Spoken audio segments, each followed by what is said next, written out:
Sabi nga ng Panginoon, hindi lamang sa tinapay nabubuhay ang tao, kundi sa bawat salitang namumutawi sa bibig ng Panginoon o ng Diyos.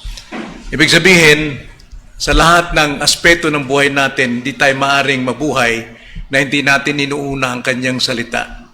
Sapagkat sa pamagitan ng salita, alam natin dito tayo naligtas, dito tayo tinubos ng Panginoon, dito tayo pinatawad, dito tayo pinagpapala sa lahat ng ating pangangailangan. Kaya napakahalaga ang pulong panalangin sapagkat nagsisimula tayo sa salita ng Panginoon.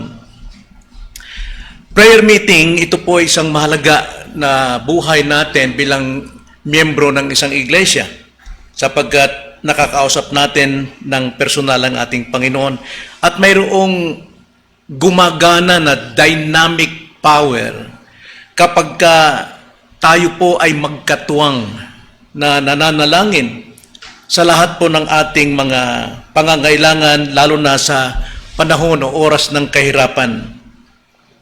Kaya napakalaga po magsimula tayo sa salita ng Panginoon.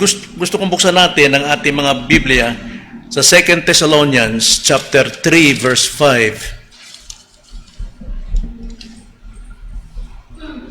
2 Thessalonians chapter 3 verse 5. Babasahin natin ang verse 1 hanggang 5. Ganito ang sabi.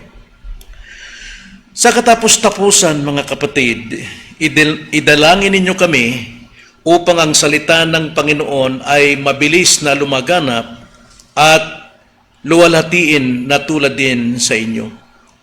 At upang kami ay maligtas sa mga taong makasalanan at masasama, sapagkat hindi lahat ay mayroong pananampalataya. Ngunit tapat ang Panginoon na magpapatibay sa inyo at magbabantay sa inyo laban sa masama. At may tiwala kami sa pamamagitan tungkol sa inyo o sa Panginoon tungkol sa inyo na inyong ginagawa at gagawin naman ang mga bagay naming ipinag-uutos.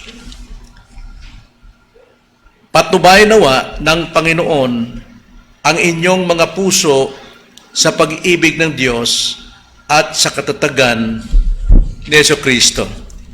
Ito ang salita ng Panginoon na mayroon pong kaugnayan sa magkatuwang na panalangin, magkatuwang o kahalagahan ng magkatuwang na panalangin. Tayo manalangin, mga kapatid. Panginoon, salamat po sa biyayang ito na pinagkalooban niyo kami ng kalusugan, kalakasan, upang kami ay magkatipon sa pulong panalangin na kung saan kayo ang sentro sa aming pagtitipong ito at aming pakikinggan ng iyong tinig at inyong pakikinggan din ang aming pong mga hinaing, ang aming mga pangangailangan. Nawa, Panginoon, pagpalain po ninyo ang pagtitipon namin ito at nawa makita namin ang kalagahan po ng magkatuwang na panalangin para sa panahon o sa oras ng panahon ng kagipitan o kahirapan. Ito ang aming dalangin sa pangalan ng Panginoong Hesus. Amen.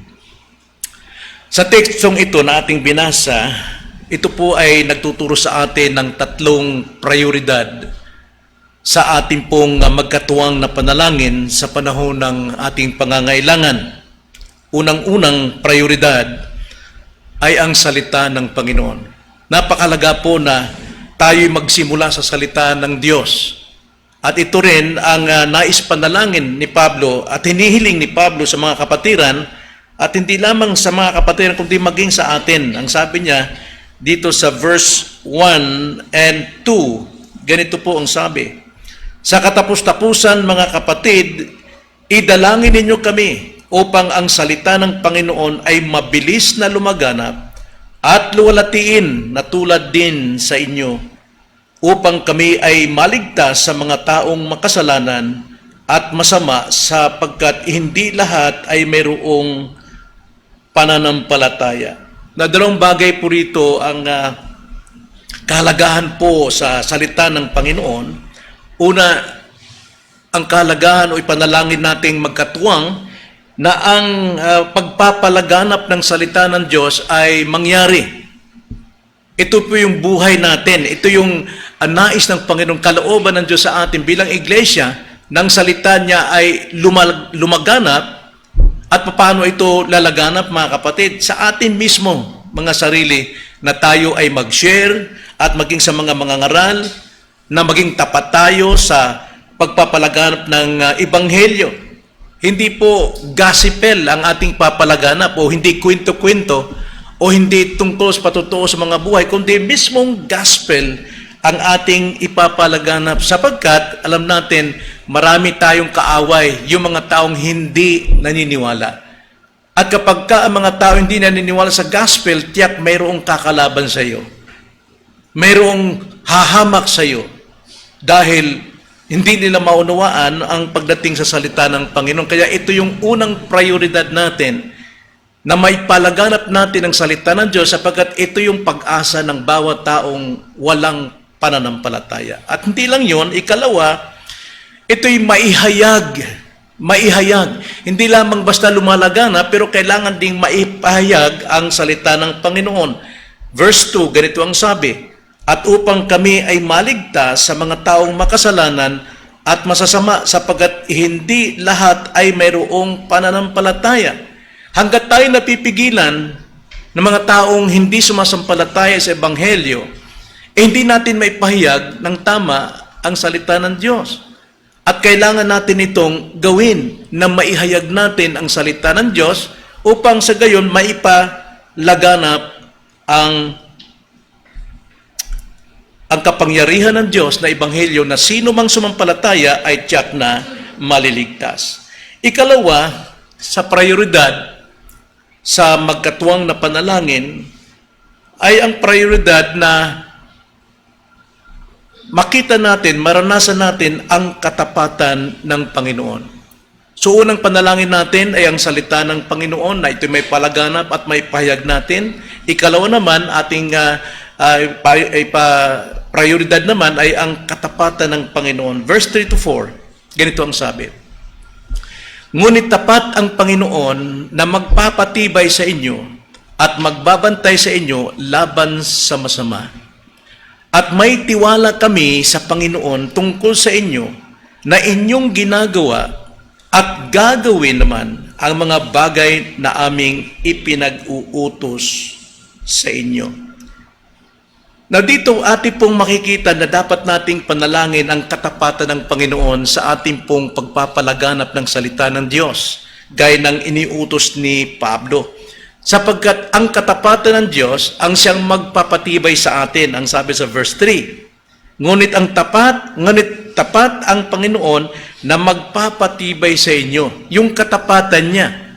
Marami tayong takot, marami tayong pag-aalinlangan sa pagsishare ng gospel dahil sa ating takot. Pero ang katapatan ng Diyos ang siyang magpapatibay sa atin, sa ating pagsishare. At ikalawa, hindi lang basta magpapatibay, kundi magbabantay sa atin sa ating pag-share ng gospel.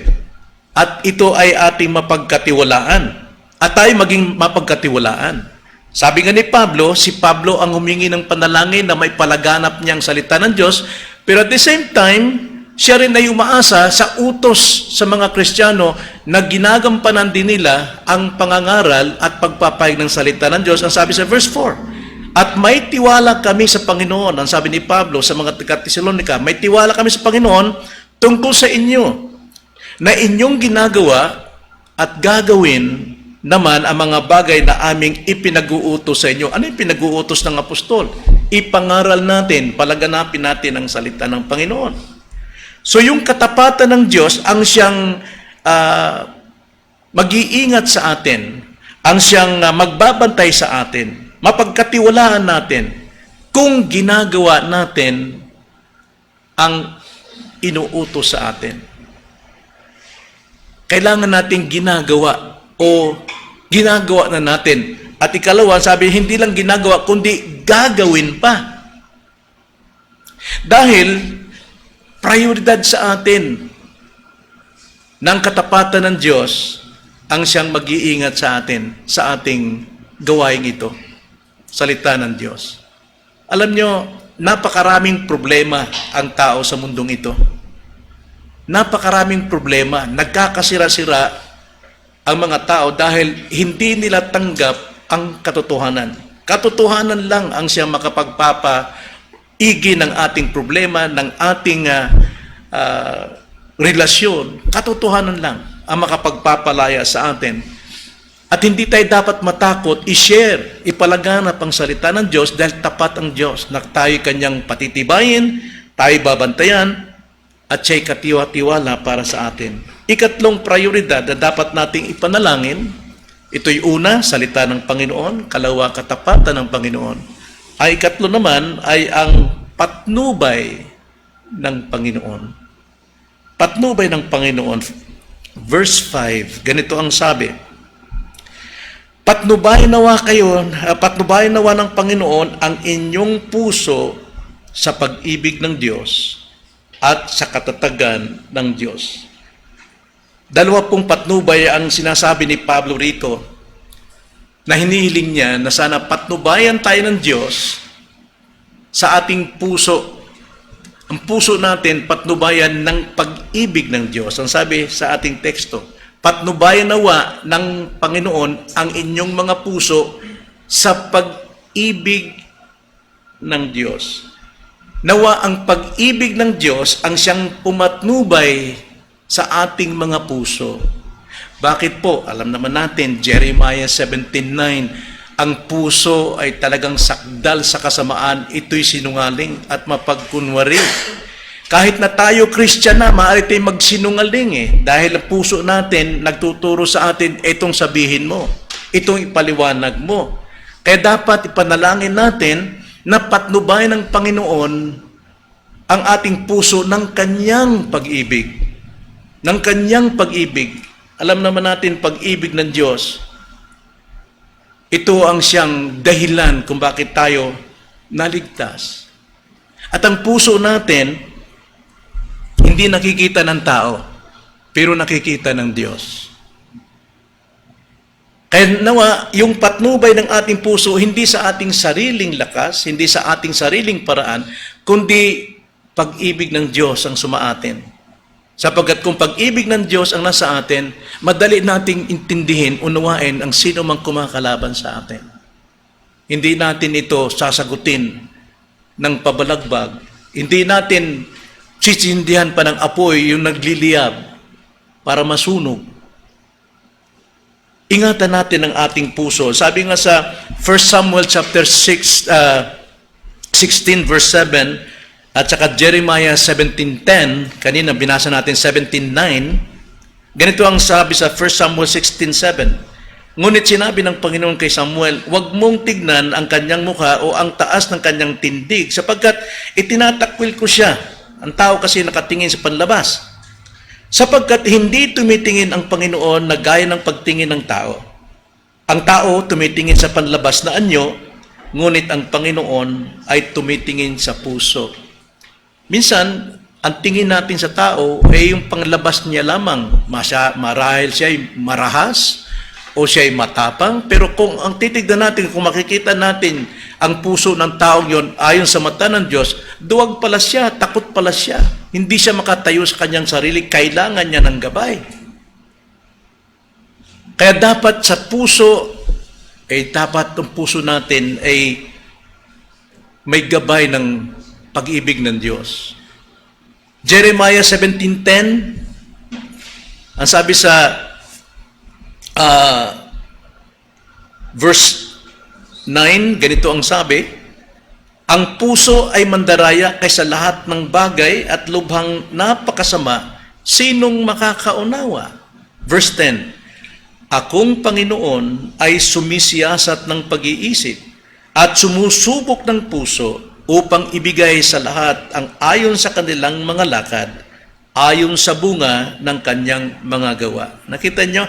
Ang puso natin ay nakikita ng Diyos na ito'y sobrang masama at sinisiyasat niya ito at sinusubok. Paanong pagsubok ginagawa ng Panginoon? Kung ano yung desire ng tao, binibigay ng Diyos para makita niya ang kanyang kamalian, makita niya ang kanyang kabiguan. Kaya dapat ang puso natin ay may gabay ng pag-ibig ng Diyos nang sa ganon tama lahat ang ating magiging desisyon.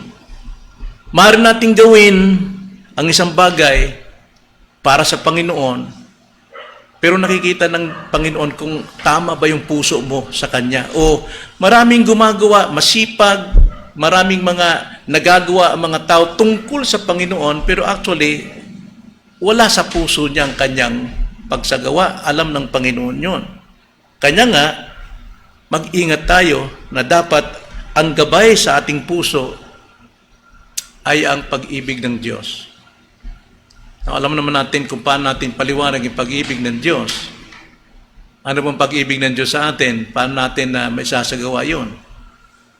Ang sabi nga sa John 13:34, 35, love one another as I have loved you. Mag-ibigan kayo sa isa't isa tulad ng pag-ibig ko sa inyo upang malaman ng mga tao na kayo mga alagad ko. At anong unang-una? Love God above all. Paano natin ibigin ang Diyos? John 14:21. Ang sabi ng Panginoon, ang sino mang nagtataglay ng aking salita at tinutupad ito, siya yung umiibig sa akin. At ang sino mang umiibig sa akin ay iibigin ng aking Ama at ako'y magpapakilala sa Kanya. So ang pag-ibig natin sa Diyos, ang pag-ibig ng Diyos na dapat mag-ingat ng ating mga puso ay ang pagtupad natin sa Kanyang salita. Pagtupad natin sa Kanyang salita, hindi yung ating mga sariling pamamaraan kung paano natin resolbahin ang ating mga problema. Dapat lumapit tayo sa Panginoon. So napakalaga at malaki ang magagawa ng magkatuwang na panalangin na ang prioridad unang-una ay salita ng Diyos. Pangalawa ay ang katapatan ng Diyos. At ang pangatlo ay ang patnubay ng Diyos. At ito'y magagawa lamang natin sa isang lugar. Ito, ang iglesia. Sama-sama tayo. Kaya anumang problema natin, idulog natin sa Panginoon. Magkaisa tayo, magkatuwang tayong ipanalangin. Dahil ito ang hinihingi ng Panginoon sa atin. Napakahalaga at malaki nagagawa po ng magkatuwang na panalangin. Huwag niyong suluhin ang mga problema niyo sa buhay. Kailangan idulog natin sa isang katawan. Tayo yung katawan. Ang dama ng kalingkingan, nadadama ng buong katawan. Kung isang kalingkingan ay nagwawalang bahala sa katawan, hindi po pwede yon. Mahalaga ng buong katawan ang anumang bahagi na hindi kumikilos sa katawan. Kaya ngayong gabi, idulog natin, hilingin natin sa Panginoon ano man yung mga personal request natin at higit sa lahat, atin idulog ang lahat ng pangangailangan ng iglesia pagdating sa pagsamba ngayong Sunday.